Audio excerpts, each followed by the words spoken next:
مليون مليون مبروك لسيدات الذهب لكرة الطائرة بالنادي الأهلي بالحصول للمرة ال 31 على الدوري العام المصري على حساب الكومبارس نادي الزمالك في مجموع الأشواط 3-0.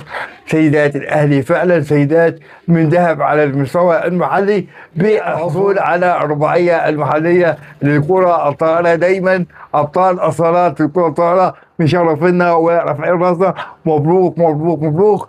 أما بالنسبة للزمالك في مجموع البطولات هذا الموسم 0. أما النادي الأهلي 14 بطولة على مستوى الألعاب المختلفة. دايما سيدات الأهلي ورجال الأهلي في الكرة الطائرة مشرفينا في جميع البطولات القارية والمحلية والدولية. دايما الأهلي مفرحنا حتى لو فريق الكرة مزعلنا الفترة الحالية بالنادي الأهلي. مليون مبروك لسيدات الذهب للكرة الطائرة في النادي الأهلي.